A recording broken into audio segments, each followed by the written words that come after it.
I want to greet you all, dear Euroforum viewers. Moses Mugisha is my name. I come to you from Oslo, Norway. I'm delighted to be taking another stride into serving you, Euroforum, where we communicate with peers.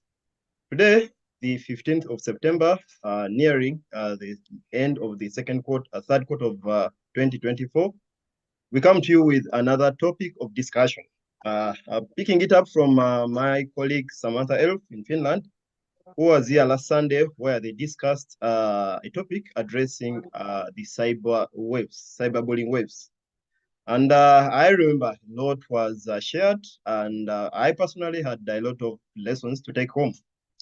We take it on today, here again with a panel of three, a lady from Sweden, a gentleman from Norway, and my co-host, Gibson Omuhumuza in Uganda. And along the way, we shall have a couple of viewers who will later come in to share their insights on the topic.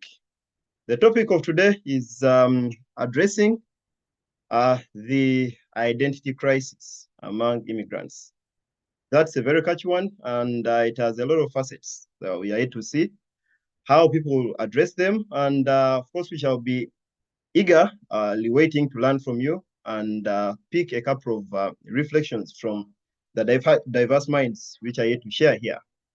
There is a lot happening around the world.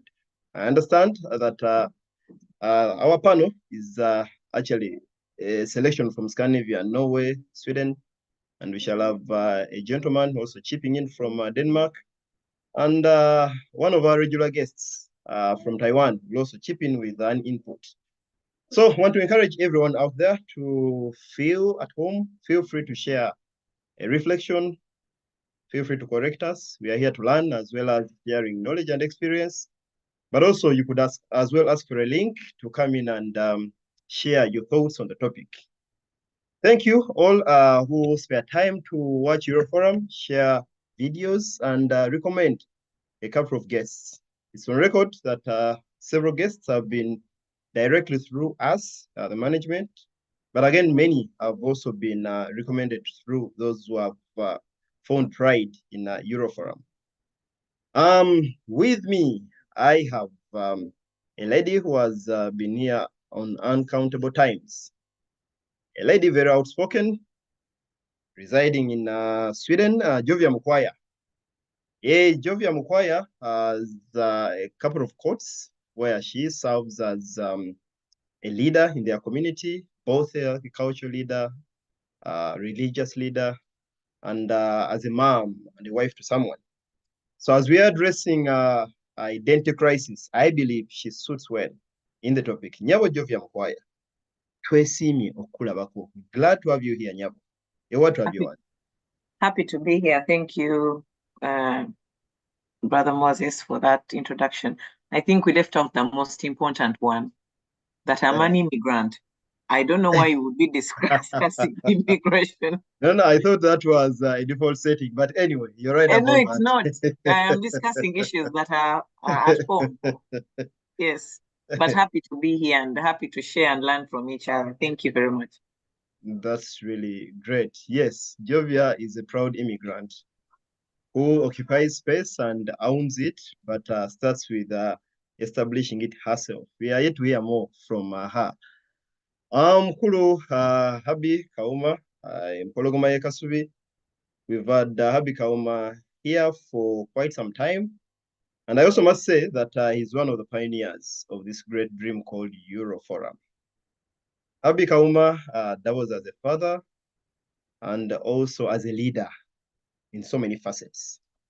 But he's also an immigrant, just as Jovia boldly identifies herself. Of course, she doesn't identify. Maybe we should let Habi establish that thought. Hey, what's a proud immigrant? We are yet to know. We are discussing identity crisis. Some things start from there. And you're very right about that. We are so glad to have you here. What to have you as? I'm so happy to be here. It's been really a long time, but all works for the good of those who believe. So I'm happy to be here and I'm excited to share with you. I must say, we will say what we've experienced or what we see, because everybody sees and judges the world according to where they are or where they're brought up from. So it is up to you to choose what will be beneficial to you or what you put on the side. And I'm happy to be here and to have you all. Blessings. Thank you, Habi. And with us, we have Gibson Omhumuza, one of Euroforum management team, will also double as my co-host. Gibson, are you there, Sebo?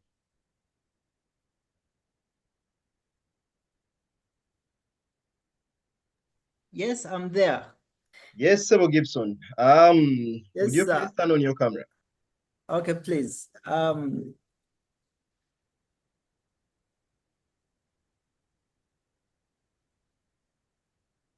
Yes, Gibson was here last Sunday with Samantha, where they discussed cyberbullying, and certainly a lot was learned from the show. Gibson is one of the on the management of Euroforum, and today he comes in as my co-host. Gibson Thank Sebo, you. your word to our viewers. Thank you. I'm looking forward to this great show about immigration. Recently, I think in January, I hosted a friend from Netherlands, and she came down to Uganda here. She heads the department, the immigration department in the Netherlands. And she came down here, and her story on NTV and these other local stations, it was so touching concerning immigration and some few things that immigrants from different countries that are facing, especially in concerning settlements, to settle down. And there were so many challenges that she shared with, especially when it came to the war in Ukraine. And she shared a lot of experience, what that has to do with immigration in Europe.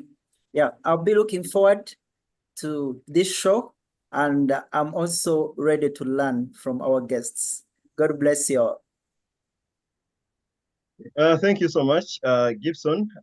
You sound really well, kind of versed with the topic of discussion today. I was having interacted with a leader in a very big department like that in one of the European countries.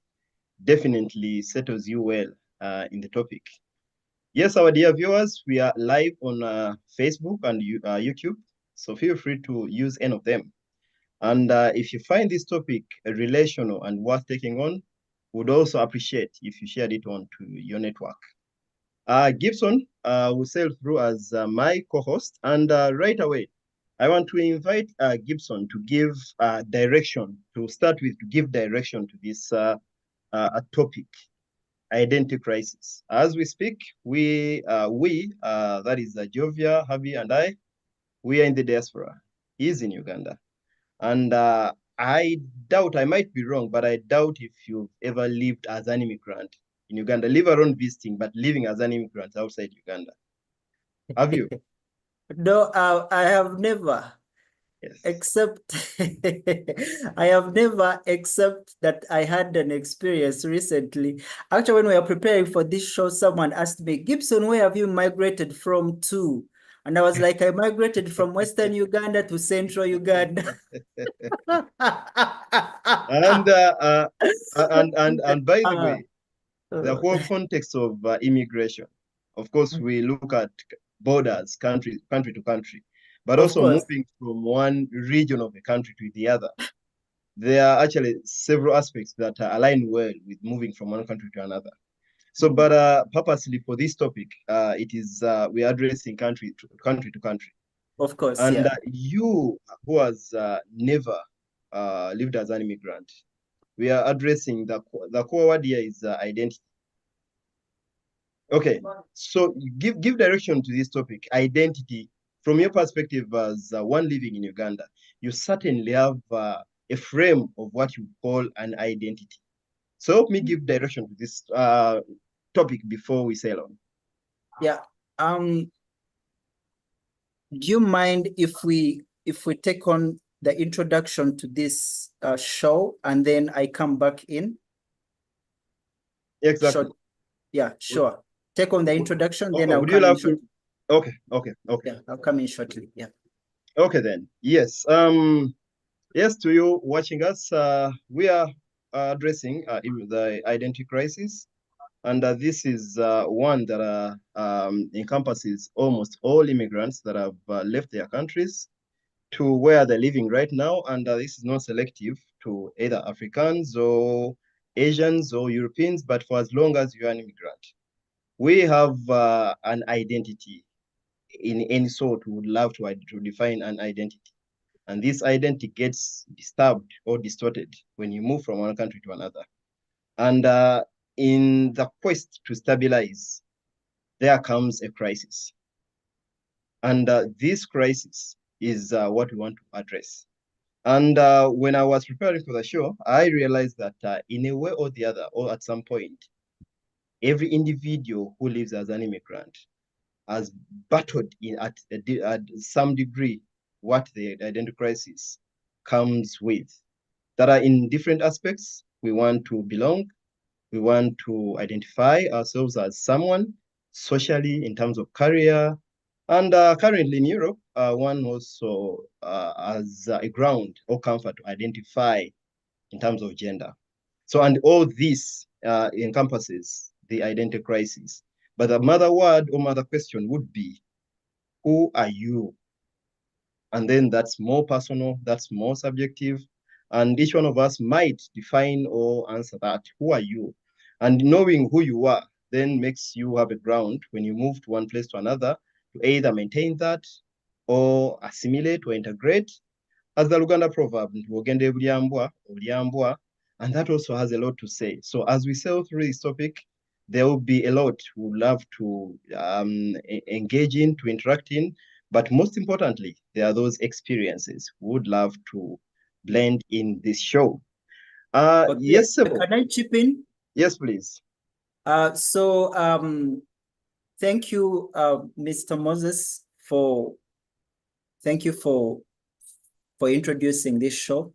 I feel we should define what identity crisis, so that someone that is watching should follow and get to know what exactly identity crisis is, especially among immigrants. An identity crisis is defined as a period of uncertainty or confusion in a person's life. And this crisis occurs when a person's sense of identity becomes insecure and unstable. An identity crisis usually occurs when there is a change in a person's life, but an identity crisis can happen at any time.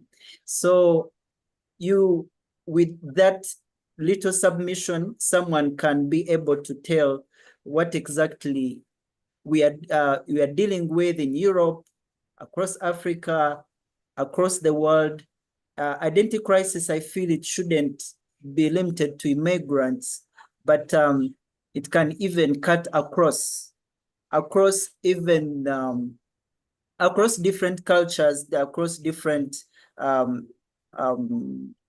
nationalities. It cuts across. And when you come down to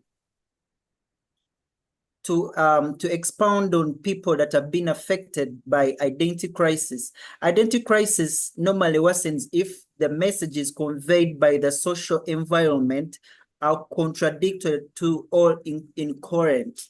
If these messages present negative aspects, for example, like in Europe, the self-image is threatened by being discredited. For example, in case of a racist stereotypes and xenophobic reactions, these create identity crisis within individuals that they feel they're a bit confused. I mean, they don't know who they are. especially when you are in a foreign country, this really causes someone to feel like does not belong anywhere. Yeah, so that is something small that I can that is my small submission on this topic that we are handling today. Back to you, our host, Mr. Mjisha. Yes, thank you so much, Gibson. That was really a very good kickstart into this very broad show, rather topic. And I love it that you, among other words or concepts, you hinted on the aspect of being discredited, because the crisis wouldn't be there if a vacuum wasn't there. And of course, a vacuum comes with lost hope, lost expectations, meandering here and there, and the package that might come with that. Yes, but let's engage our guests. Mkulu Habi Kauma, the identity crisis. Habi Kauma works with teens. He's a dance instructor. He's an artist. He's a community servant. He's a dad. He's that's someone that would love to listen from. When I saw you smiling, I felt intimidated. I didn't want to say the rest. Yes, Abby. Okay. Take us through. To you, what does the concept identity mean? First, give my thanks to my brother. Thanks for sharing and give us your view when it comes to identity and identity crisis, because these are totally different things. And I love that you are able to break it down for us.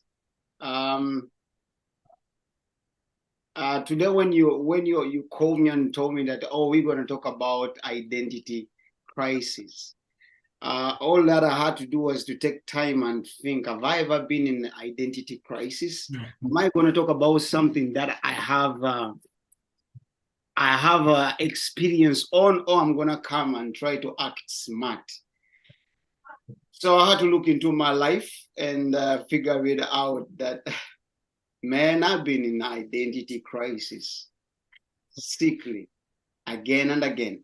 And don't get it freaked out, not because I live in Europe or not because I'm an immigrant in in Europe, but it's because I also had identity crisis while I was in Africa.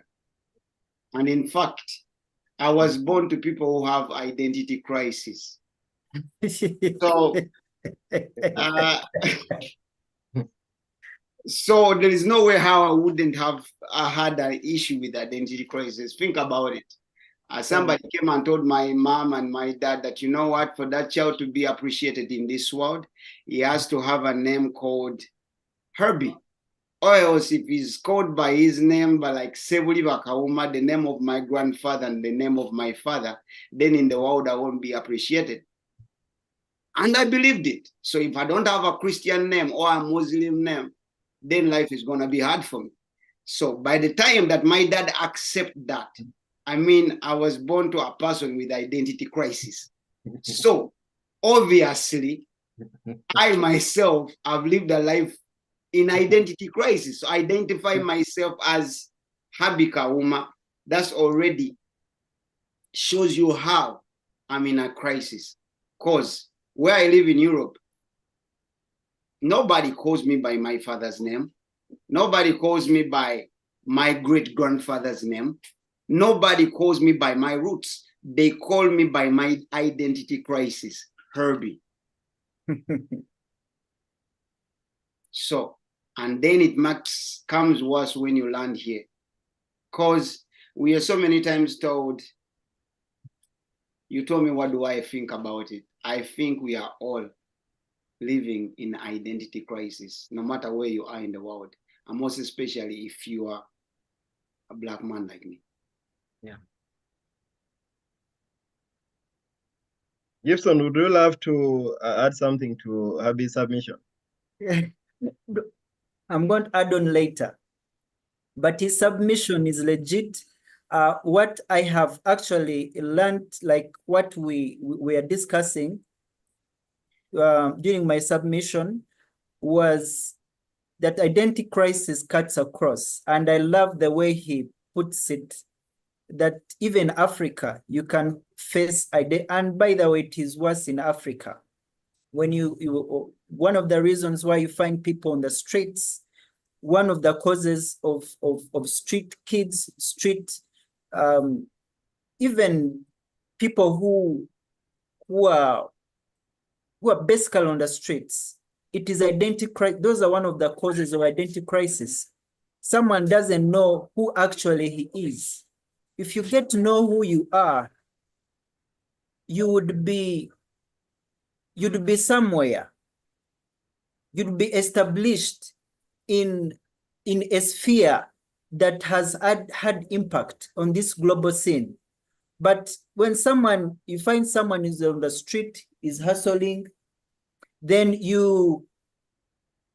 it means somewhere something went wrong.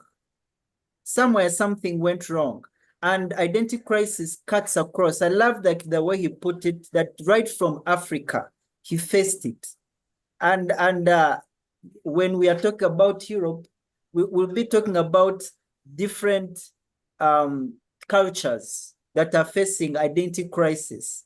And for this show, we'll be glad to even hear experience from whites that have also faced identity crisis. Yeah, because it is not just an African immigrant in Europe, but I feel also the people living there have faced the same challenge. Yeah, so back to you, our host. Yes, thank you so much, Gibson. I love the way you underline and spotlight the key aspects from Empologoma Yekasuvi. My first year in Norway, that was 2014, I was in contact with the Jehovah's Witnesses. Yes, both worshiping with them, but also networking as on a social level. So out of curiosity, but of course with intent to really know what his response was, I asked a friend how he would introduce himself if he went to Uganda. He was a Norwegian, a Jehovah's Witness, and of course had a career. And I posed the question that how would you introduce yourself? Which one would you put first if you went to Uganda and someone asked you that, Jonas, who are you? Would you say, I'm Jonas, a Jehovah's Witness, or I'm Jonas, a Norwegian? Because my concern was, of course, being a Norwegian, on the international scale, you take priority in terms of status. And of course, being a Christian in that context, a Jehovah's Witness, it means, of course, to any believer, it means that I put God first. With the concept that I put God first, but again, you're a Norwegian, you'd love to attain that status. How would you identify yourself? How would you introduce yourself? And he was very proud to say that if I'm to introduce myself, I would say, I'm Jonas, a Jehovah's Witness, a Norwegian, and then the rest come on. To him, his religious belief was more important to put first, but that was him. Jovia, the identity crisis, the term identity crisis, what does it mean to you? Thank you, Moses, for that. Thank you for your submissions, Brother Gibson and Habi. And I'm not going to say anything contrary to what has already been said. I'm actually just putting my brick onto the foundation that you have already laid. That there is an identity crisis, regardless of where you are in the world, whether you have moved or not. Like we have said, in all stages of our lives, we go through identity crisis. But the one we are focusing on today is the one of immigration. So that's the one I'm going to be focusing on. Personally, I have gone through those phases. There've been times like when you look at the facets that you have presented, that we identify in different ways. We identify through your religion, your culture, as a family person, as a parent. Those are all different facets that we all find our ways in which we can see how our values are parallel to whatever is being presented by society. But the crisis that comes as an immigrant based on things that we need to like particular topics that I think we need to look at critically, and that's one of them that is very deep, is the cultural complexity that is faced by us as immigrants. When you come from another place, you're carrying with you an identity that you have developed, like Moses has said. You come as a Christian, we identify culture, like you made, like you said, you're from the West and other people are from the Central. That's already a difference, even if we're coming from the same country. Some people we have different beliefs in family. You have already developed it as a person. And when you move places and you go to another one where they do not have exactly what you do, I'm using the term not exactly the same, but it's not completely different, because having two different things that have no similarities would create parallel societies. But our societies are not parallel. Even if we have come to white people's land and we are Black people, we are seeing things that are similar.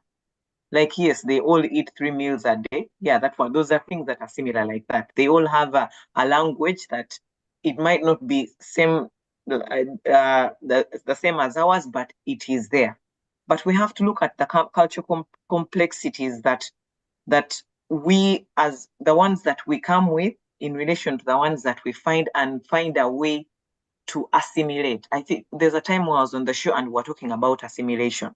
And that is one of the things I would like to point out, that if we do not find a way to assimilate and bring whatever we are bringing as our contribution to the table, to whatever, acknowledge what we have found and then bring whatever we are bringing onto the table so that we forge a way forward, then we shall reduce this situation of alienation or feeling of confusion or loss that we experience as immigrants. And in that feeling of alienation and loss, that is where we lose ourselves. We feel like we are in a crisis because we haven't found ourselves. That is how I would define it. Yes, Jovia, I feel I couldn't actually put it any better. Yeah, I love the aspects that you chipped in with that we probably hadn't hinted on. Yes, the geographical location, the sense of attachment, the sense of self-worth, the feeling of self-worth and belonging, are all tied into this topic. To you, our dear viewers, with us, we have a panel of 4, but also there is a gentleman in the background who is at work right now. He's been with us here for some time. He will be coming shortly to share his experience on the topic. For him, we basically need him to share from experience. Mr. Kalyango Musa,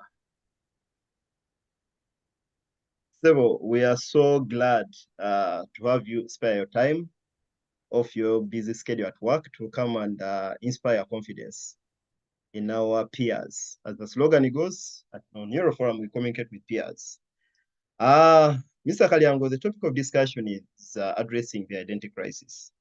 It has a lot of facets and angles of reflection.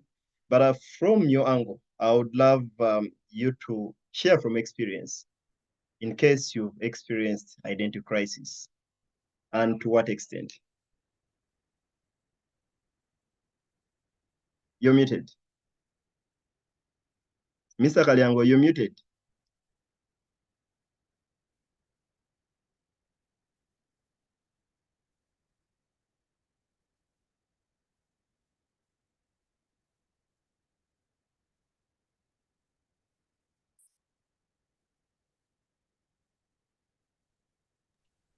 Yes, we are good to go. Sorry for that. Yeah. Thank you, the host and fellow panelists. I'm delighted to be here much as I'm on duty, as you mentioned. And I'm not so different, actually, compared to all my fellow panelists, as they said. We all do have these problems.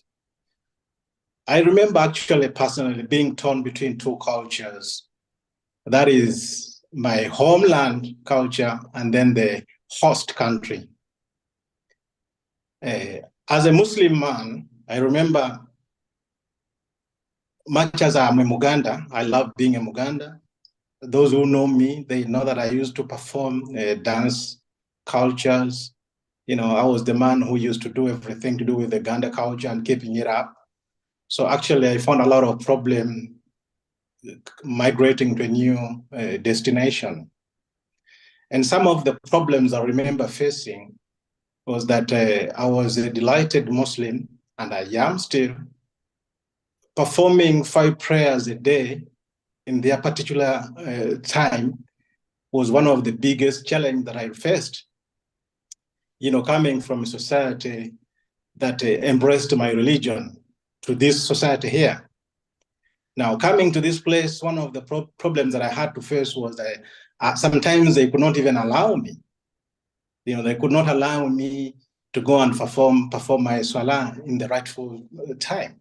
So that was the biggest challenge. And now you could imagine some of the problems that we face as immigrants, as the first generation immigrants. We are so torn into two different cultures, because we still have the culture where we're coming from and then the new culture where we are migrating. Now, me being the first generation, the first immigrant from my family, being the first one coming here, praying five salahs in the rightful time was one of the biggest priority. And now you can find that now my children being a second generation, if at all they can afford, they only pray maybe Juma and Friday prayers. And that's fine. When I see them praying Juma prayers, then I'm like, wow, I'm delighted just seeing them. Now you could imagine when it comes to my grandchildren, if at all they will even pray. So we are actually always torn into different cultures as immigrants. Now that is on the part of the religious aspect. And now when it comes to my culture, there is nothing as difficult, there is nothing as the biggest crisis, being an adult where you can't even express yourself. You know, it's one of the biggest challenge, having problem with the language barrier, that you can't express your oneself. You know something, you want to say something, but you can't find the real word to describe it. And those are some of the challenges we face, and those are some of the challenges in the crisis that we face as immigrants. And sometimes it so happens that some people tend to misunderstand and judge us for our expression. Lack of language doesn't justify the fact that I'm not so well understanding. You know, sometimes we find difficult when I can't express myself in a new language. You can easily find someone, you know, degrading you, putting you down, thinking that your capacity of understanding, you have a low IQ, just simply because you can't express yourself fully, which is one of the biggest challenge. And I could imagine that some of the kids, that some of the immigrants, the reason as to why we don't want to go back to school is being put down. You know, when you are a first immigrant, you come from a family that normally put fathers or parents in general as the head of the house. Now, could you imagine being the head of the house that can't even help in slightest things as just homework? You know, a child comes to you and say, "Father, how can I do this?" And then you're like, you know, I don't even know. You find your children correcting you when writing grammar. You have to say, you write something down and then you have to put it to your kids and they help you with the grammar. So there are so many challenges, but I think one of them is the culture disconnect and then the language barrier. Those are one of the biggest challenges we find and the biggest crisis as immigrants, I suppose. Well, thank you so much, Mr. Kalyango. Mr. Kalyango, in line with the same. Okay, yes, you address the challenges, but you being a father in a foreign land, Yeah. you certainly have experienced these challenges, but have they affected you to the level of affecting the children you are bringing? Have you had any sort of compromising moments that have erupted from the identity crisis? Yeah, of course I have. You know, much as I speak fluent Danish, I remember having the accent, and I remember my children making fun of me because I'm so open with my kids. We play, we laugh, we do a lot of things. So sometimes I would hear them trying to imitate my voice, the way I speak, in a way that is, if you're not the kind of father that is, down to earth, you may end up, losing your personality, because kids make fun of you, and they did. They make fun of me sometimes. They like that, my accent is funny, what and so on. And you just have to bear with it. That's how life is. Sometimes we say if something can't break you, then it will always make you strong. So as long as I can still survive, I can still work, I cannot be fully integrated in this new society 100%, being a first generation. Because that's what the thing we have to bear. In fact, in the fact we have to bear that in mind, that when you are first generation, you are never ever going to be fully integrated into a new land, a new country. There will always be the language barrier. There will always be misunderstanding. There will always be a lot of things. And there is a philosopher called Niklas Luhmann. He said that communication has 3 factors: understanding, communicating, and the message. Once you can deliver the 3 things, if I'm communicating to you, and in my communication, you don't have the message, I don't have any message that I'm passing to you, or you don't understand what I'm saying to you, or there is no message, it is just a noise that I'm making. You listen to me, you look at me and say, what is he saying? And those are the problems we have as first immigrants. Sometimes we have the point, but we can't even pass our point forward. So whatever the case, those challenges will always be there. But I'm just grateful that I'm in a country, for example, now I'm in Denmark. I'm a medic, as you know, but I'm the head of the department, not only the department, the entire entity where I am today now. No one can go further and give anyone medicine before they consult me. So I'm telling you that however much that I may have language barriers, but then again, they know that there's nothing wrong with me here. So these are facts. So they always listen. Sometimes, they have the patience to understand, what are you saying? What is it that you're trying to pass around? They will understand you. And the moment they understand you, if they really don't understand you, then they will ask you, could you please speak it in English? Just to let you understand that, we appreciate. So we are not here by choice. We are not here because I'm big. No, I'm here because I'm qualified to be where I am. So when I look at all that, so I put all the small challenges back and I focus on what I'm doing. I can't be more appreciative than I am. So forget all about the challenges. I have a job, I'm working, and I'm delighted. So the challenges, if they are there, they are very minimal. As long as I have a job that I'm doing and I'm a leader, what else do I ask for? So personally, I don't really complain. Thank you so much, Mr. Kalyango. I love it when people share from personal experience. That was very comforting. I know a listener out there could have been perhaps almost giving up, but when they hear people sharing from personal experience and what we call challenges, some people have looked at them as stepping stones to get them further to their dreams. Mr. Kalyango, we will let you go and continue with your duties. I understand that you're a leader, that perhaps you make decisions, but we don't want to compromise you that you're misusing your office. Thank you so much for It's been a pleasure being with you. Yes, and we really appreciate, as always. Thank you, and please come back next time. You're welcome. Bye-bye. Thank you, sir.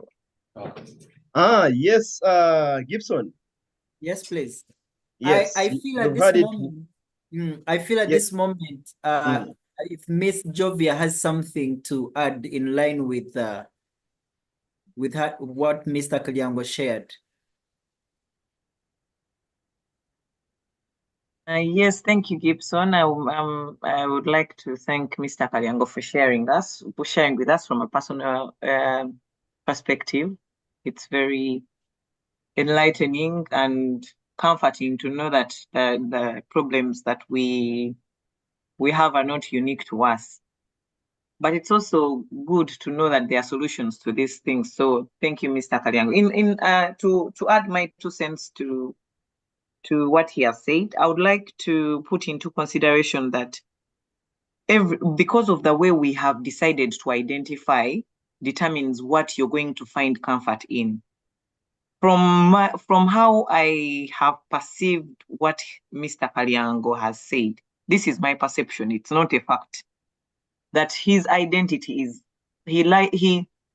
he's very strong on his professional identity. And those are some of the things I wanted us to talk about, that how you decide how you're going to, what is the most important value that you're going to attach your identity on will determine how you will forge your way forward. If my identity as what I believe in is more important, if I don't find the way I can forge that with the rest of the cultural integrations that I'm doing, it's going to be very hard for me. Mr. Kalyango found a way to merge his professional life into his new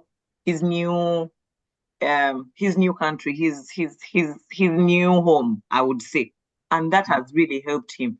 But you as an individual who is listening to this, or me as a person, it's not a one cloth fits all of us. We need to find what exactly is it that you identify with most, and how can we help each other to be able to merge it with our societies. It could be your religion, it could be you as a family person. He's looked at challenges as parents. It could be you as a Christian, or whatever your beliefs are. Whatever you have to find yourself, like when you said when you're defining the identity crisis, first ask yourself, who are you? When you answer that question, then you will find the facets in which we can fill in the answers to help us assimilate. Thank you. And thank you so much. In line with what you just said, there is a question of identity and belonging, which is central in the process of immigrants in trying to integrate into a new society. There's something that you hint on. Immigrants' identity can be defined as how they perceive themselves in relation to groups or social categories in the host society or in the country of origin. When people are confused about where they belong, as in the case of immigrants, the question of identification becomes more acute.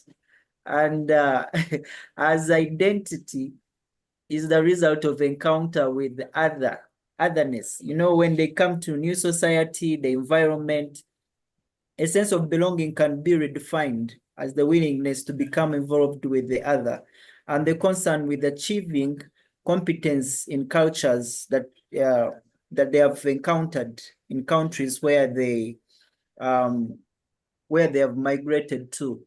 So there's something that you hinted on that was in line with that. I just wanted to just add on what you just hint on in line with your submission. Yeah.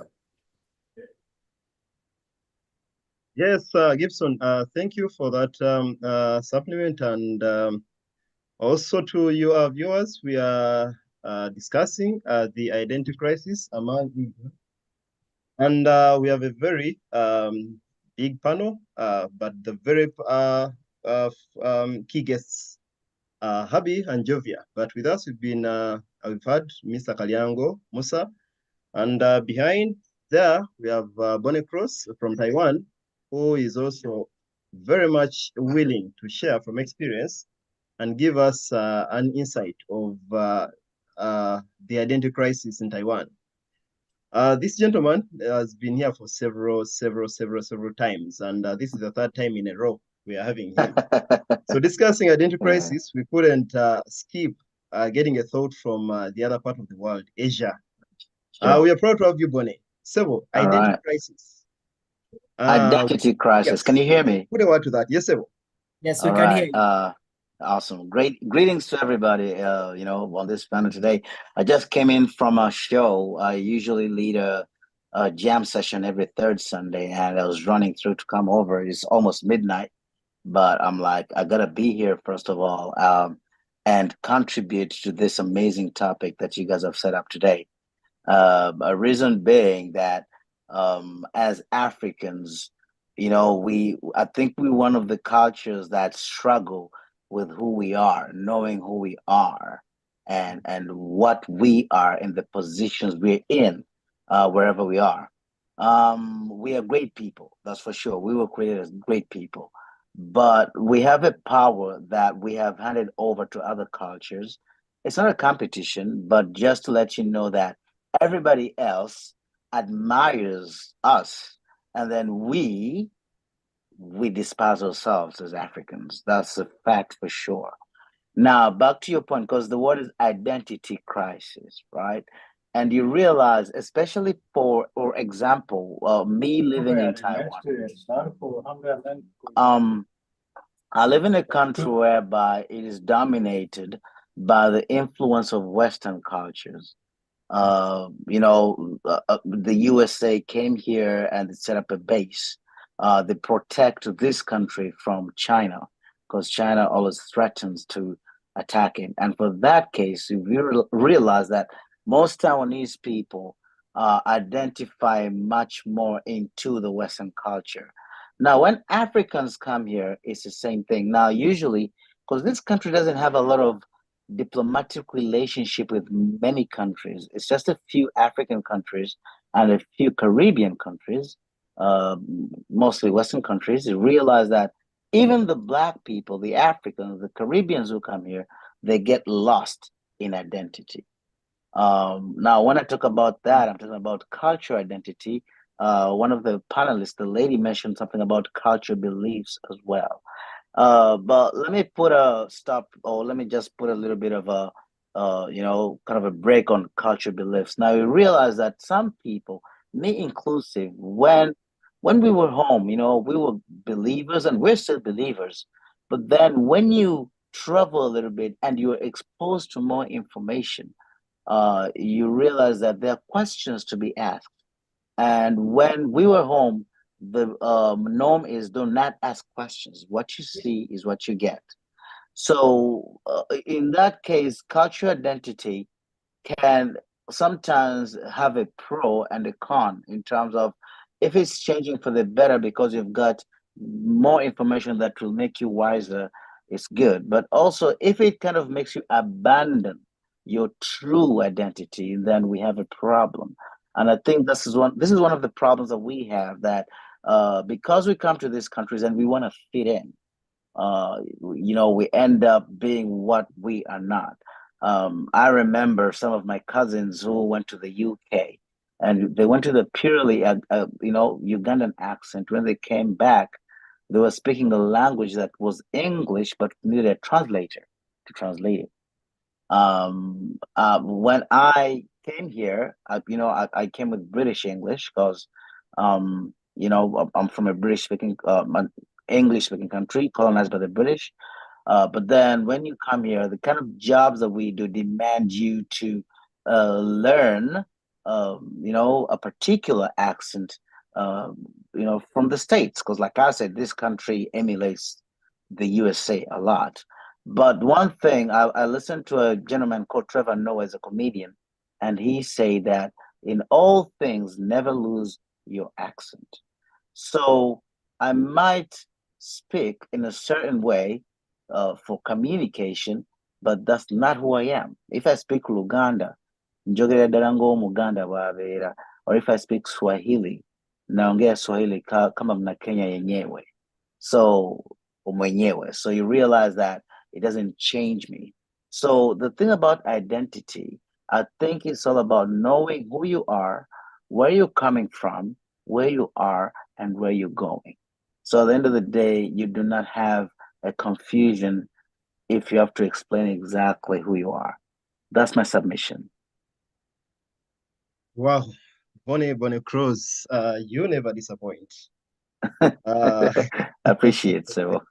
I love the calmness and composure with which you speak, very calm and put word to word, and just love the way you put in your submission. And thank you so much.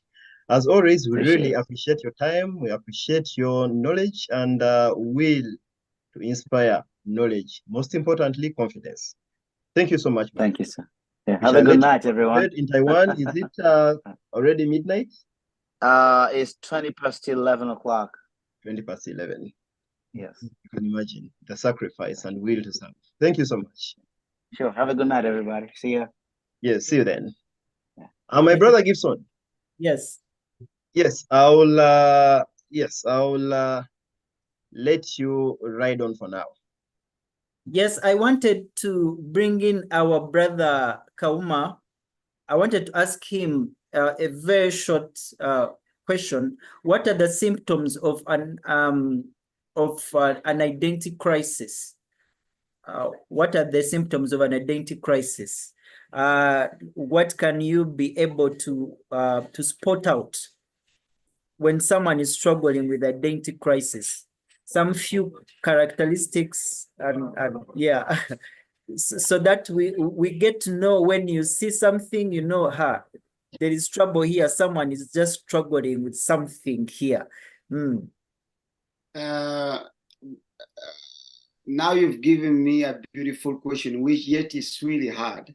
But I'll still try. Whatever, when you see somebody behaving the way I behave, or when you see somebody behaving the way you behave,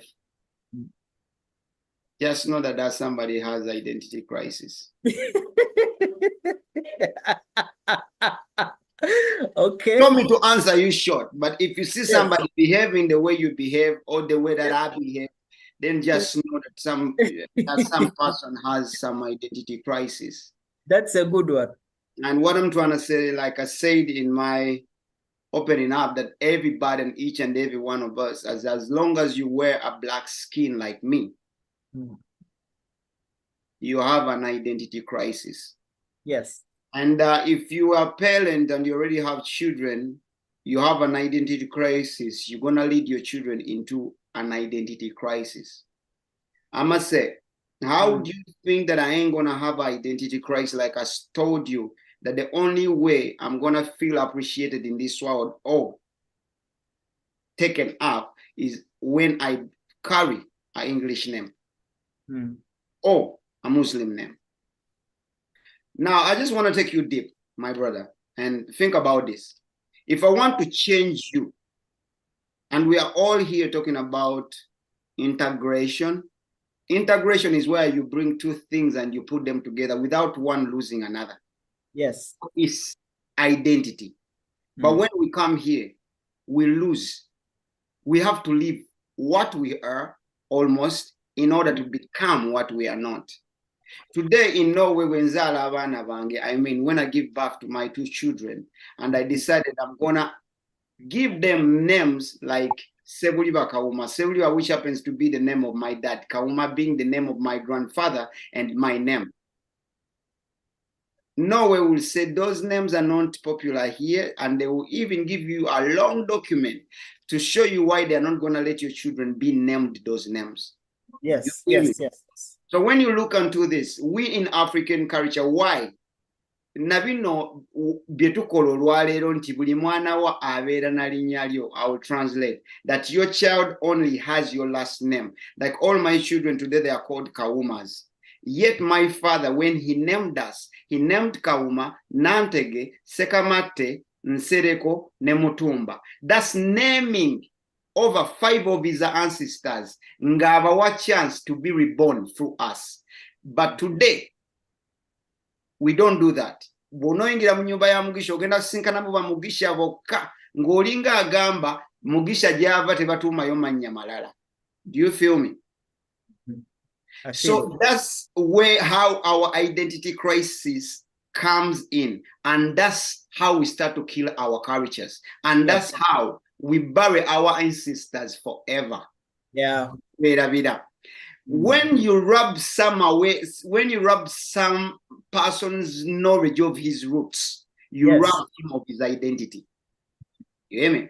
Before I give you a name, I'll give you a God. Nzija nenkugamba togezanga nolanya. Never try to speak of your ancestors. But when you talk, say like this: Katonda wa Yakobo, ye Ibrahim, nani nizenda tukulanya.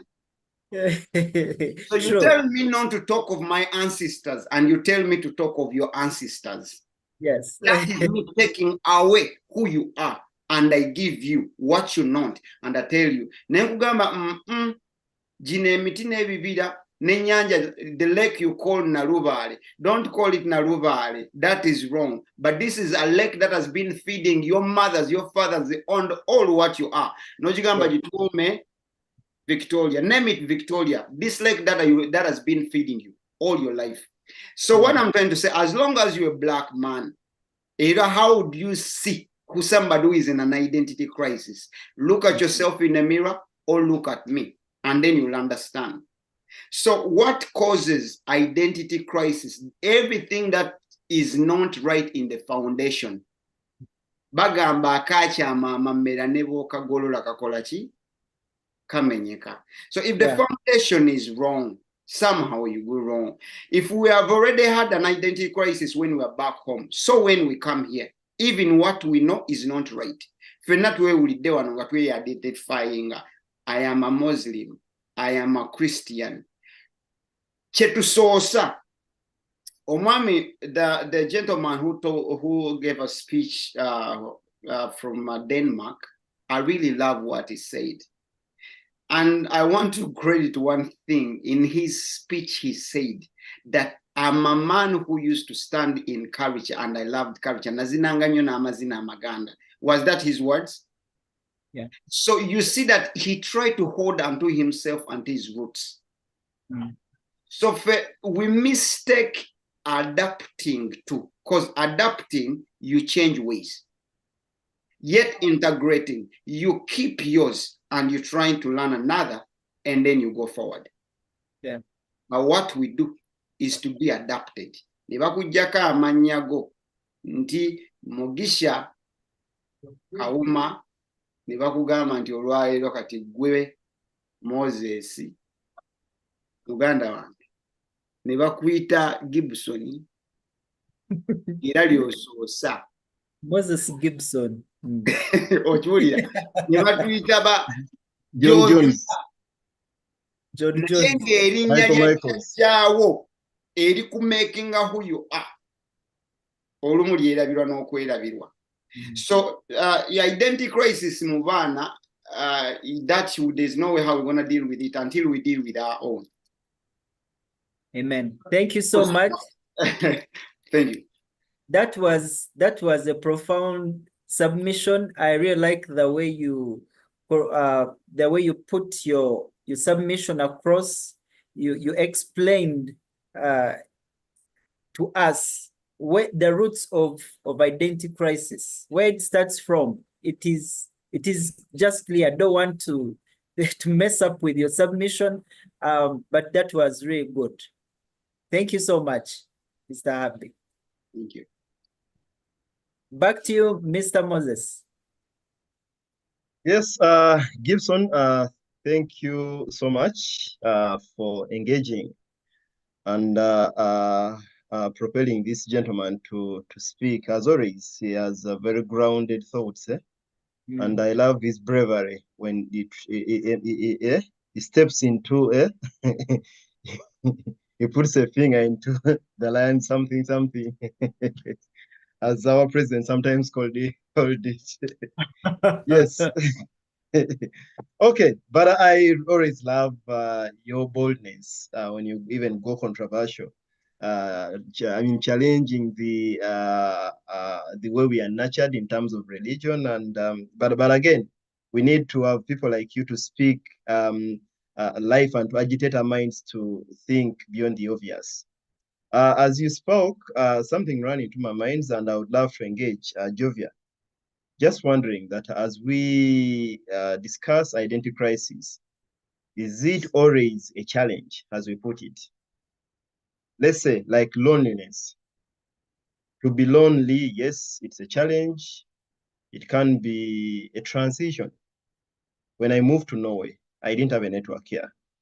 So it was just natural at one point, those first months, to be lonely at times.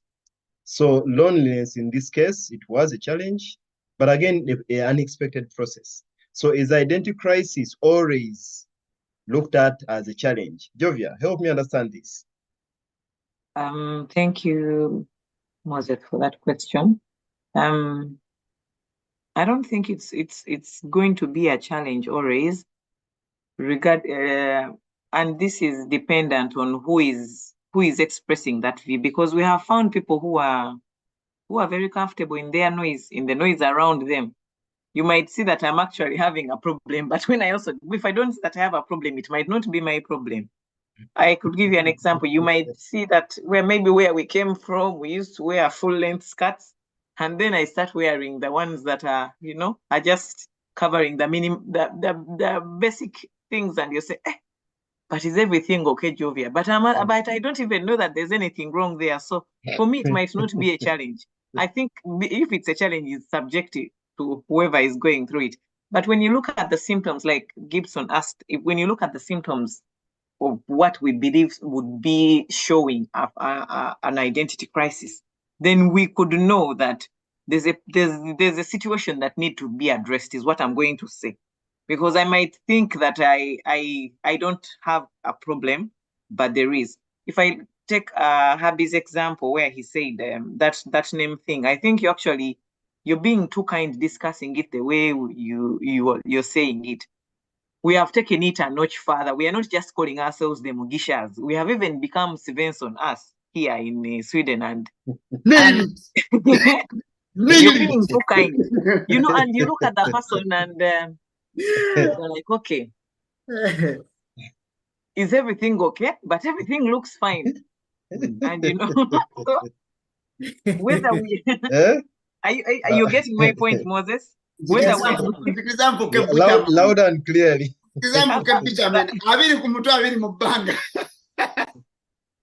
munange tulina obuzibu tukuba ku mutwe naye twaze kubuulirira. The people that have done this as a study call it identity experimentation. They have very fancy words how they call it. If being Muganda hasn't worked today, tomorrow I can try being a Swedish. You see how it works for me. The gentleman that was there earlier. If this accent is not working right now, tomorrow I might kick in. Tomorrow, if I find me speaking Swedish, you might ask if I was born here. And when we ask those questions, we're actually proud of them. So there is identity experimentation. Whether it's a challenge or not, it's dependent on the person. Then the feeling of loss. You might feel that you have lost because you liked what you have. Some people feel like learning a new language and not having our children speak ours is a plus for them. You get my point? So again, it is subjective on who is looking at it. It gives them some sense of status. That I can speak Swedish and I can speak Swedish fluently and English fluently, but my Luganda is not Lugandaring. But that is not okay. A problem. And we are very proud to, show up in our confusion. I think let me first pause the discussion from there. But like I said, it is subjective. You might think, that the ostrich story where they are chasing it and it puts the head in the sand. That if they can't see me, if I can't see them, they can't see me. Yeah, it might be happening to us. Yeah, thank you. Gibson, would you love to pick it up from there? You're muted. I think he's frozen. No, he's not just muted, but frozen. No, maybe I think it's the magnitude of the topic, identity crisis. So yeah, because I see how I'm trying to agitate our spirits and great grandfathers. So I guess Mr. Kauma is shaking a table that has many drinks. You have to be drinks, more so expensive drinks. But he's a daring man. I love that. My sister, I'm on the natural one. water. Yes, Leah, I want to engage our people here on Facebook. Smokey John Remy, one of Eurofarm hosts, says, Ingnia Jovia Kajambo, Rasta Kauma, one love. Well, as an immigrant, I'm all ears to learn. Number one, Bwana Musa, Mr. Kalyango, you're right. It's even worse when it comes to our multicultural children, when it comes to their actual sense of belonging, roots, and in brackets, roots in terms of identity. Yes, Ingenia Jovia, you're right. Actually, some people didn't know you're an engineer. I love that modesty, because when you ask people to introduce themselves and make sure they put on table every single piece and profile of them. Engineer Jovia, we need to first ask ourselves who we are. By appreciating our roots, then it will be easier to be accepted and embraced by the host countries as we learn to assimilate into their societies. Thus, this unity in diversity might solve half of the identity. Thank you, Smoggy. Rizik Topaz says, love the beginning. I don't know. I think she wanted to applaud us at the start of the show. Smoggy, Gabana Kauma, from today nze, I'm gonna do Luganda shows only sikubanga I lose my identity.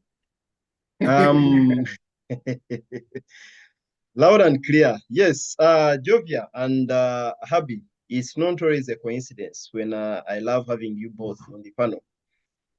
You know, some things need to be spoken out loudly and clearly. There are sometimes dilly-dallying about certain facts. Never helps. We just need to speak about them.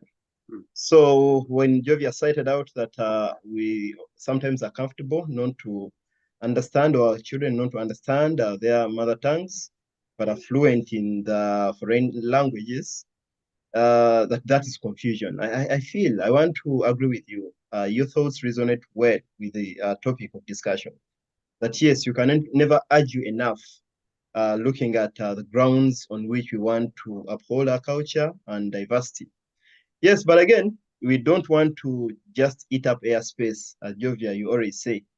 Yes, we are addressing the symptoms, the causes, but where are we landing it there? Someone will be there watching and asking, so what? Yes, you're here narrating all the stories and the experience of what you faced. But okay, moving forward. Habi. Yes, sir. Yes, the symptoms, the causes, we hinted on a couple of them, but moving forward, if we at some point agree that this is a challenge, what can we do better to move from where we are now? For those who are victims anyway. We are all victims. No. We are, we are all victims. I want to leave a disclaimer. I must say it out, and I'm looking into the camera straight. Speak for yourself. I must say it all. As long as you carry a Christian name, Muslim name, you are all victims of something that I call identity. Which word can I give it? Not even identity crisis, but to buckle our identity. It was stolen away and we're given another. So the people who colonized us and the people who told us that unless you look something near like them, that's when you'll be appreciated. And for us who come here, and instead of trying to integrate and we choose to adapt, we are all gonna face identity crisis at a certain time in our lives. And certainly, when we talk about simple identity crisis, and I'm in my 40s, or I don't know if I'm still a youth or I'm a grown-up man, leave alone those identities. But I'm talking about identities, teacher who taught us in school to be people who think by their own. They would pick up a stick and beat you because you're speaking your mother language. I'm talking about those people. They stole away who we are and they gave us what we want. You see? Abatugamba nti enviiri z'omwana omuwala omufirika, I mean, hair for a black girl in Uganda, bw'otazongerako foreign hair, she's not beautiful enough. They stole our identity. Whoever went in a factory and produced babies for the past 20, 50 years before any black baby ever came out, they stole our kids' identity. That now they look at themselves as not beautiful, but all. Eyajja ddole y'ekyayi mu ngalo z'omwana Omufirika n'amuteekamu ddole eri made in factory. They stole their identity. Why do I say? I'm talking about back in Africa. Kuba ffe wali mu Africa twali mu kye bayita, we were in the flying pan, and when we jumped, we landed in fire. Eri baali batusikako. That's why they were just trying to fly us. That is Kaumahabi for My you. word. But when Yes, we sir. come here, you are working 24/7 just so that you can pay your house rent, pay your mortgage, if you have your own house here, pay for your banahage, if you have kids who are going in kindergarten. When are you going to sit down to teach your kids his identity, to know his roots, that when they stand in school and told him, Papa, your skin is ugly, looks like something I don't want to say on air. How are you going to teach him to tell him that black is beautiful? How are you going to fight him? You yourself, you, the mother, and her, when you're going in the same boutiques which sells cosmetics so that you can change your look so that she can feel that she's beautiful enough. And then you're going to say that you're going to come here and talk about identity crisis? Who is in a Jovia? You and me. You Doctor, when one again and not testing makeup, not take a color to find all that shades what passes with him. You are the leader. So when you ask me, Bani, mulimu tata wange, mama wange, tata unejajao, and everybody you know, they were all in to steal away our identity. We tuba tuche yogera kontinze, bampita mugisha ndi musiramu nzendi nga tonnayogera na jjajjaawo yakwetika munda yetika mama wo mu lubuto lwo. The Baganda people or the people Asian, whatever tribe you come from, they were far better than what we are. They acknowledge their roots. They passed it into to their children. They stood as strong in their identity. But today, these mistakes have done, because one of the person who is not in the most identity crisis is me.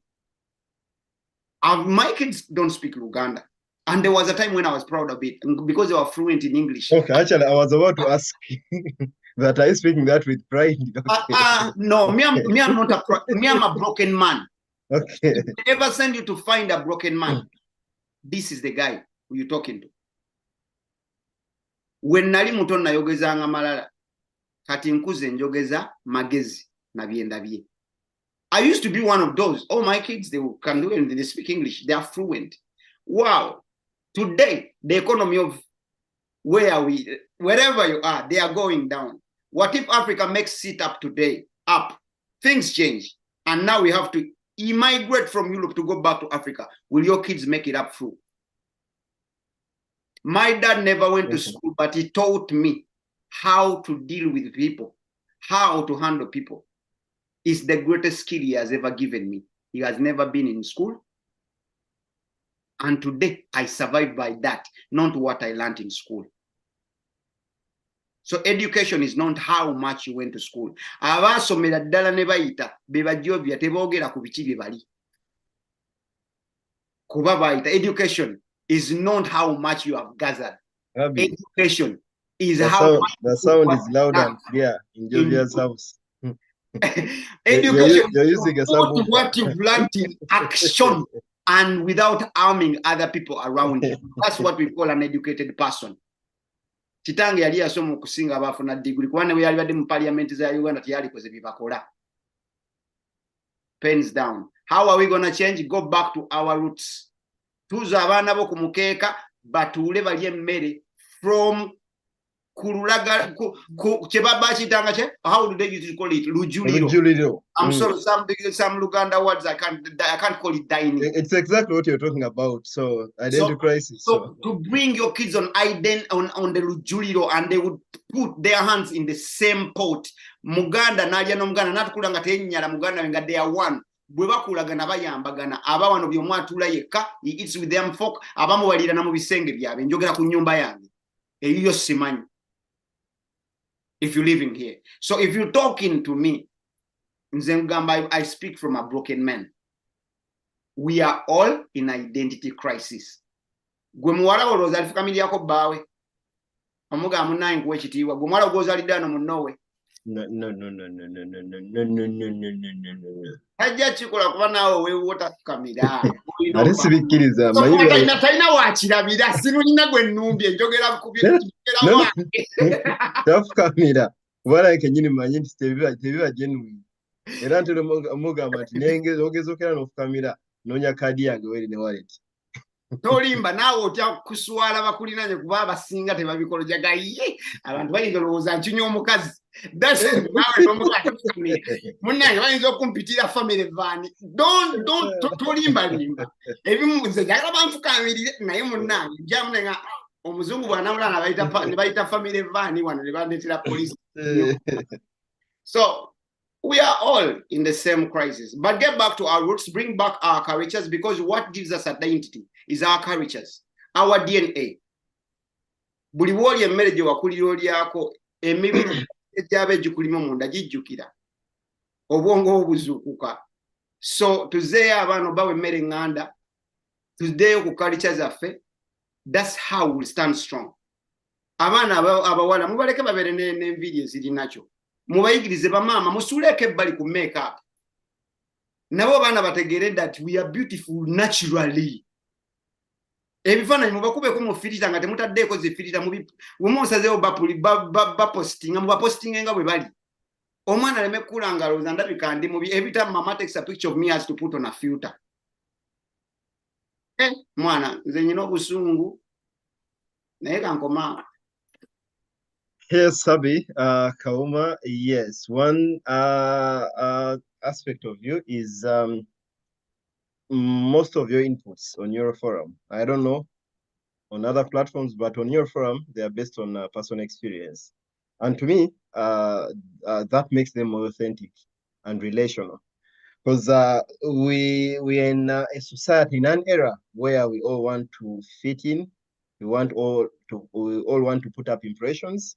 We want to communicate what is good to hear, but not what's the fact of the matter. So thank you for the boldness and courage to share from experience. Jovia, as we learn this discussion, you always remind me of not just speaking to eat up airspace. Yes, identity crisis, the symptoms, the causes, and then, okay, landing it. The same question I posed Kauma. What's the way forward? How can we better this? Yes, thank you very much for your submission, Habi. Although you came to make examples of us, but yeah. But good enough, you don't have makeup on you. Yes. No, it looks more natural from my side. But, yeah, it's a very sincere feedback, and I am very appreciative of people that are very honest, regardless of how hard the truth might be to digest. But we are here, like you said, we are trying to learn this. We are not here to try to call ourselves out or say or just highlight the bad things that are happening, but to forge a way forward. And one of the things, I'm going to pick points here and there from maybe how I've tried to deal with it, and we see how we can share this knowledge together. That we have to try and have cultural integration programs. Like we said, yes, we have discovered, we have brought it to light that we have not learned, we have not taught the children the languages, we have not taught them the culture. We ourselves particularly don't even remember how well the things in our cultures are supposed to be done. So how do we do this? We have to facilitate programs that are going to give us these situations where we can learn from each other and learn from the elders and share knowledge with our peers. From what I've been hearing, I've heard a lot about the projects that you've been working with, Habi, and I'm giving you your flowers before. I'm not going to wait for you to die. I'm giving you flowers. That it's a great job that you're doing there. to not only appreciate that there is a need, but also step up and solve a problem. Like Moses said, we are very good at seeing how the bad things are there, especially where we come from. I've really seen this in very many different facets of what our people discuss. We have topics that are very interesting to us. We like discussing politics, we like discussing religion, even things like that are controversial. And usually our discussions are submissions of error. We don't advise. We always know how Bobby Wine is not good, how Museveni is not helping us, how the government is eating our money, but we don't have solutions. And I think that's a very bad culture. We need to start working on that. So thank you for stepping up to the challenge and helping our young people in programs like that, because we need them if we're really going to bridge this gap. Another way that can help us is being a part of the programs that have already been put in place. Some programs are already existent, but like we said, our cultural wokeness sometimes puts us in situations where we feel like we cannot even associate with our own selves. I will, speaking for myself, over the weekend, I've been away at a Buganda, the first European Buganda convention that was in the UK. And it's very amazing when you individually take a part of conventions like this and see the work that has been done on the ground by the people that are really doing the work. It is really impressive. And it shows how out of touch we are, the ones that are not making ourselves available in these projects, that we have our own picture, we live in our own globe, our own bubble, where we think, yeah, things are bad and they're going to stay bad. But there are people actually out there that are really doing the work and they're making it better. Like my children might not be able to speak Luganda in a foreign land, but Moses' children are doing it. But Moses is not a God, How is he be able to do it and mine are not doing it? Instead of me saying, everyone's children are like that, how am I going to be able to do it? What have you done to bridge that gap? So we have to bring about those programs. We have to support the community networks, like the way Habi is doing the project that he's doing. And we're very grateful for that. And then there are educational initiatives. You cannot come to a land where you know nothing, you don't know the culture, you don't know the land, the food, you don't know the language, and you hope by some miracle you will be able to assimilate without educating yourself. I think by the fact that there's something you don't know and there is something that's to be known, is already giving us an initiative that we need to educate ourselves. Learn about the people that you're going to say that, okay, have values that you don't like. Learn them before you can do what? Before you can say no to them. You might learn something that might actually better your own situation now, or even your people back home, than wasting our energy, saying no to information that we haven't even tried to put ourselves out there. There's so many other initiatives that we can put out, but the main one also that I would want to really bring awareness to is mental health support. We need to support ourselves. We need to first of all, we need to identify that we need help. Like we said, we are immigrants, but some of us don't identify as immigration. We need to identify that there's a problem. And then we need to find the support. We come from societies where mental health is hardly talked about. We are thankful that these days we've started bringing this discussion to the table, but I feel like the need is still there. We need to support ourselves. I might be here going through a situation that I cannot talk about because we don't have platforms where we can do that. Brother Moses might be here when he's having issues related to being an immigrant. But he's like, if I talk about, they'll say I'm not man enough. I mean, how can I let people know that I cannot handle my family issues? But you're raising your family in a dynamic that is new to you. And it's okay to be confused as a human being, not even as a man. But because we hide under the perception that a man is supposed to show up regardless of what is happening to you, our mental health is compromised. And when your mental health is compromised, you don't show up in your full self. So let us be able to talk about these things, support yourself, and identify that there is need, and then we can help each other as a society. Thank you very much. Jovia, thank you so much.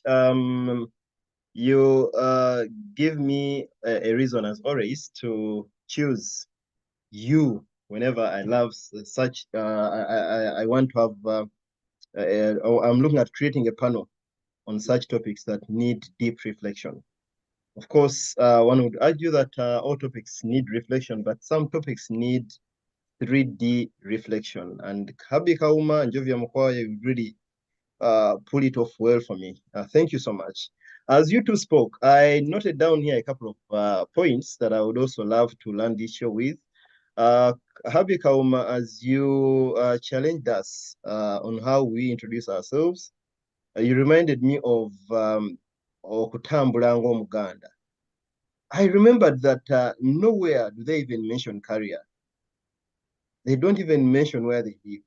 How many? Okay, and the religion, because it's usually Nze Moses Mugisha, ndi mutabani wa Mutkiza, ndi muzzukulu wa Kakoza, ndi muzzukulu wa Katongole, yeebase gundi ne gundi, and it is just around that. And this also reminded me of how Abraham, would actually introduce, okay, if it was to read about the profile of Abraham, there was of course work done, but it was more about breaking the chains, what we call a nyumba, oluja, olunyiriri, and I think that was us. So you gave me some time to reflect. I've been trying to remember something because I had this introduction yesterday when we were in the cultural convention. I think they might have hinted on what they did or were proud of as a family, but it's just been phased out because one gentleman I was doing the Okutambula ng'Omuganda n'agamba nti feba balinayo we yakigambye nti okay, fe abakolera kabaka guno omulimu. bakyogedde naye fe abakolera kabaka, fe abawozesa kabaka, it used to be the work of the tribe, your clan. mukyogere banaye nze kinsoundingira bulungi naye ate nga kati byagenda ebyo nga yogambye nti we keep losing ourselves because we do not know how to identify to our ancestors the way they used to, but they were proud of what they did. Okay, and thank you for that. And you see, and I think that comes now. Jovia picks that from what she learned yesterday, and I also realized that I never knew that. What does this tell us? That let's engage. Let's open up. Let's open up our spaces to invite as many as possible. Minds that are way different from how we look at things. Then another thing was letting yourself be vulnerable is a mark of strength for us men. It was from your submission, Jovia, that we are the fear to cry before your wife, your child, the people around you, depicting you as a strong man. It's on the contrary, actually, a mark of weakness. So I think there is a lot around what society dictates as our identity or ways of how to live. But yes, I won't go into depth of what I've picked from that, but I feel there is a lot of aspects that, to me, are take homes. We are out of time, and at this point, I saw Janat. Okay, I think she's left. Janat Nagolola is a parenting coach and also part of the Uniform team. I thought she could share a word or two on identity crisis in line with child upbringing. Yeah, but generally speaking, before I give you a second for each of you to give your closing remarks, I want to thank you all, our dear viewers. Please share on this show if you feel there is something that someone out there needs to know.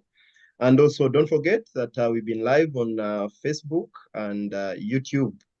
And we also have clips on TikTok after the show is done. There is a very great team running Euroforum.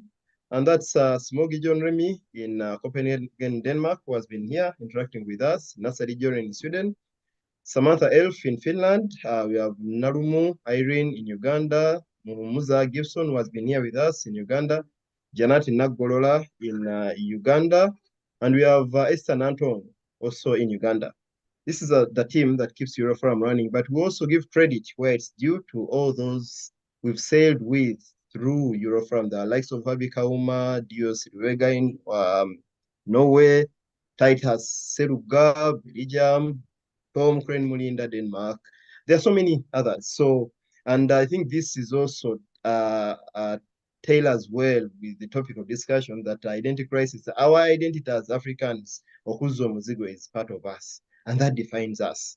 So, and so many others. Ne, Habi Kauma Sebo. Your closing remarks. 1 minute for you, Sebo. 1 minute. Yes, I must say that culture is created when there's a unity. Culture is kept strong when there is a unit. But when you're separated, culture dies. Because, you know, teri musiraamu aliira mbizi mu lujjudde amala kwawulibwa bwe yeeyawulako okay. teri asobola kyenerezaako kukola, teri agenda kukozesa kikolwa kyotaalikoze banno ng'oli nabo onfunye kyegamba kisobola giddamu nze agyogedde teri musiraamu aliira mbizi mu lujjudde amala kwekweka ne yeeyawula. So tetweyawula, tubeere wamu, tusigale mbumu, mu ngeri eyo tugenda kukuuma culture zaffe. Bitegeere ne father tasobola kubbirira mwenge ng'aliwo abamulaba, naye bwe yeeyawulako agunywa ne byalayirwa obutakola amaliriza abikoze. So let's stay as one, keep our culture strong and help one another. Tetulina bwe tugenda kweyamba. There's no way how Jovia will know what I'm going through if I take maths without meeting Jovia. There's no way how that young man who has moved into Norway for the first time is going to know how he's going to maneuver through the system. Yet we who have been here for over years, we are not there to help them. They will end up making a lot of blunders, and that's why many of them even end up being deported, because they never got the help they should have got. Why? They were separated. Bw'oyawukana ku mugendo ofuuka kaasa. One love. Thank you so much, Sebo. Jovia, give us a Katarekeka. You know, it's quite interesting. Sigena kuwawukana nnyo na Habi actually. That's why I was very impressed when you gave that, because my submission is actually also similar to that. That ngabina tubikola, we need to know that. Well, from my submission is going to come from there's a Canadian psychologist, Jordan B. Peterson, who is a very great critic on culture and integration, and he says that you can't have an identity in isolation. You develop it in engagement with others. I can't be a Muganda by myself. Like he said, for me, let me give the other side. I'm not going to. Let's have a good cop, bad cop. I can't be a Muganda by myself. Anybody go. Just you get the wind. No, actually go Jovia. I won't speak the language to myself. No, ya wedde.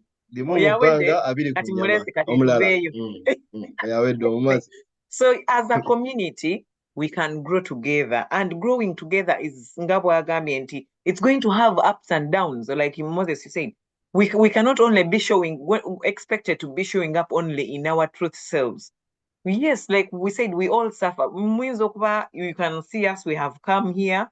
We have finally learned how to live as Swedish people. You've learned how to live as a Norwegian. But there was a time it was a struggle. I think there was a time when Moses, you asked me whether I could come to the show, and I told you I am in a situation where I don't think I can show up in my true self. And I admitted that I was going through a phase. It is okay to go through it, as long as you don't camp. Don't throw your anchor down and say, this is it, and you choose your company well. Just because we are all from Uganda, doesn't mean we are all good for you. You're hanging with nayenga twali big kukyalo kyaffe, but because I'm your only friend ogamba ate naakola kinabba, no, bintu tubiteekemu ku bwongo. Let us keep together, but keep together for the right reasons. Then whatever challenge we are going through, we can get ourselves better through this. Thank you. Thank you so much, Habi Kauma.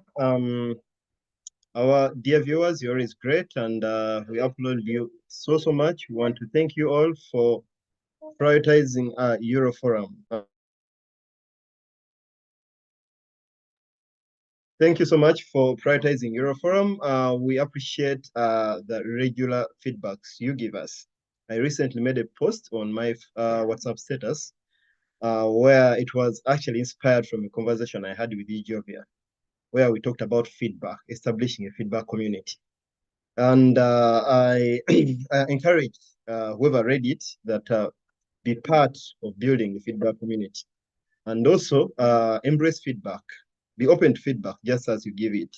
You know, humans, we generally feel smarter when we correct others. But it's okay to correct others, but be open when they give you feedbacks.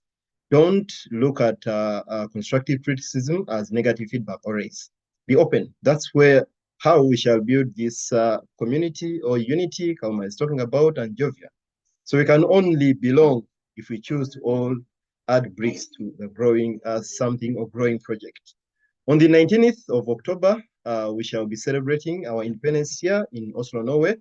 And I want to invite everyone watching, both in Norway and beyond, to save the dates.